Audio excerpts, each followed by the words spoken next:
This video shows how I created one of my most popular photographs of the Saltire, which was taken at Loch Achtriochtan in Glencoe about 5:30 in the morning in the middle of June.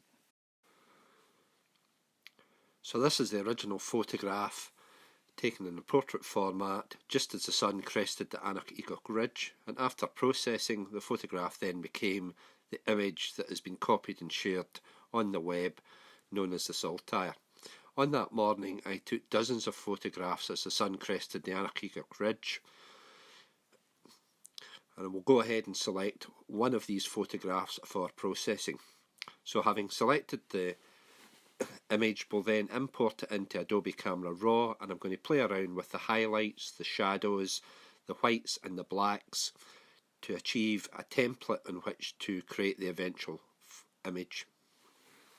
So what I'm trying to do is make sure that there's enough detail in the highlights. The highlights in the photograph are quite blown out, so I'm reducing the whites, the highlights, increasing the shadows and the blacks to bring a lot more detail into the shot, and this will give me a template in which to work.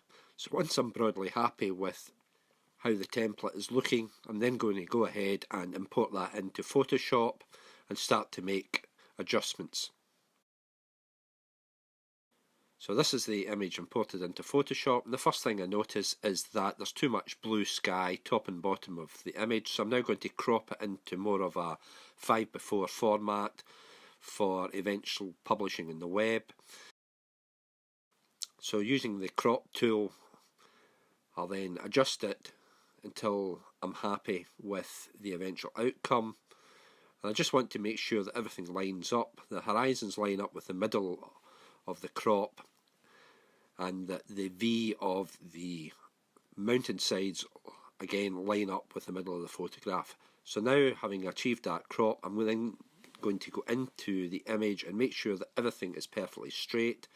So go in, select the crop tool again, go up to the top and select the straighten tool, and then I'm going to take the straighten tool and just drag a line across the middle of the photograph where the loch meets the land, and that should straighten the image.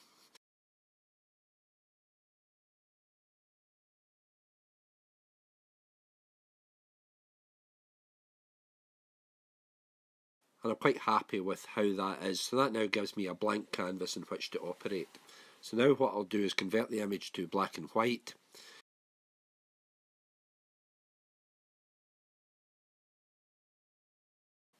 and I want a lot more contrast to the image, so I'm going to tone down the blues and the cyans which were in the sky, and I'll increase the greens and the yellows to bring more detail to the sides of the mountains.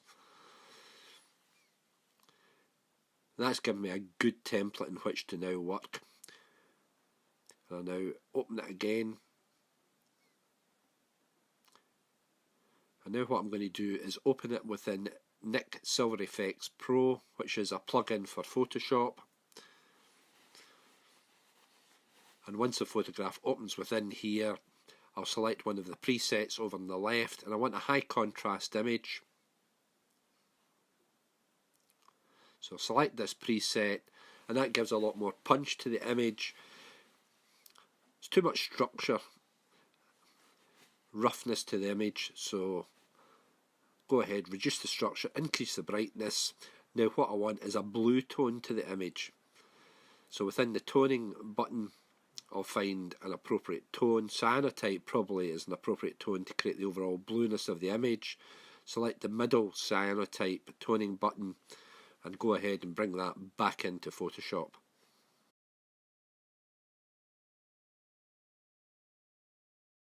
So now what I'm going to do is check the detail of the shot, and the first thing I notice is that there's some sun flare over on the sides of the mountains. So using the clone stamp tool, I'm going to take out the worst excesses of the sun flare. And these are small adjustments. I don't want to lose all of the sun flare because that's part of the point of the image, the sun cresting the ridge, shining into the camera. So I'm making these small adjustments. Now I'm bringing it back into Adobe Camera Raw, and I'm going to use the exposure brush tool to bring some more detail into the shot. And I want more detail on the sides of the mountain over on the left and on the surface of the loch. So using the exposure brush, I'll just brush these in. The other thing I notice is that the light streaking through the side of the mountain, I want to increase the exposure of that so it's more obvious. And whatever I do in the top part of the image, I've got to make sure that I mirror those changes in the bottom of the image.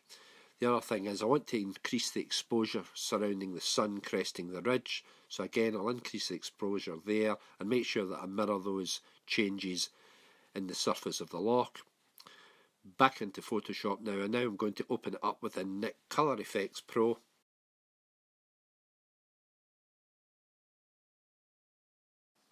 And the first thing I'm going to do is look at the slider bar. This shows me the before and after changes once they're applied. And the first thing is to apply tonal contrast to bring out more detail within the shot. Although some of the contrast that you apply appears overly heavy, so I'll tone down the sliders just to make small adjustments. And one thing I notice is that the foreground is a lot darker than the sky, so I'll use the neutral density graduated filter to bring more detail and lightness within the foreground, achieving a balance to the shot. And lastly, I want more blueness, if that's a word, into the image. So using the white neutralizer, that allows me to, I'm trying to achieve the colours of Scotland, the Scotland flag. So that's a white cross on a blue background. So I'm looking for a lot more blueness in the shot. And once I'm happy with that, I'll bring it back into Photoshop and make the final adjustments to the image. So here we are, back within Photoshop. Now what I'm going to do is start checking the detail of the photograph. And the first thing I notice is that there's a large dust spot right in the middle of the sky. So I'm going to clone that out, and I'll work around the image, removing all these dust spots and small imperfections.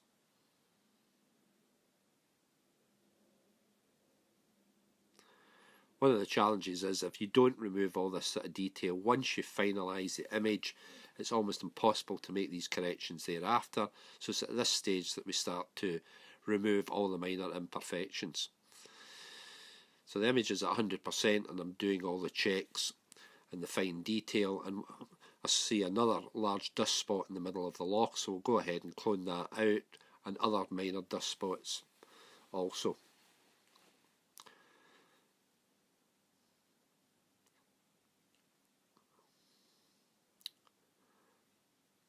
The one thing I do notice was the sky was particularly rough within it, so I'm going to go ahead and use the selection tool and select the sky, and then I'm going to mask the sky and just apply changes to that.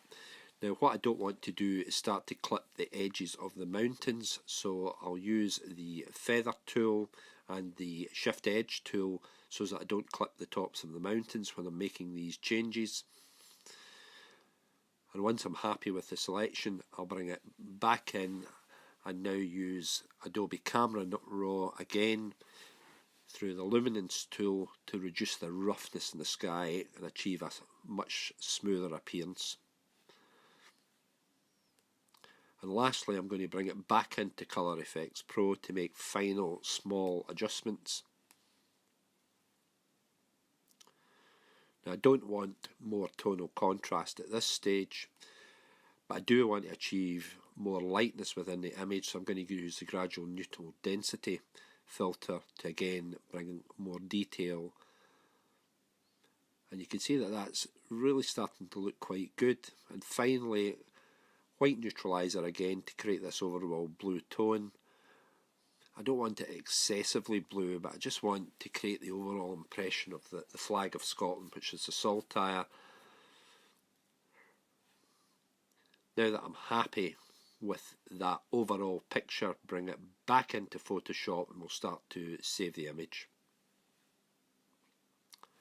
I'm really quite pleased with how this has turned out. And we'll go ahead and now save it. Just call it Saltire within Photoshop. Save it as a Photoshop file with all the various layers. That ensures that if I want to go back and make changes later on, I can do so It is a particularly large file if you do it in this format, but it allows me to make those changes at some stage later on. And once I've saved it as the Photoshop file, what I intend to do is now save it as a web-based file. So I use Alec Neil's web resharpen tool. Alec Neil's one of the world's great landscape photographers, and he's created a plugin for Photoshop to allow you to sharpen images for publishing in the web. I'll create a 4K image, and then I'll go ahead and save that as a JPEG image.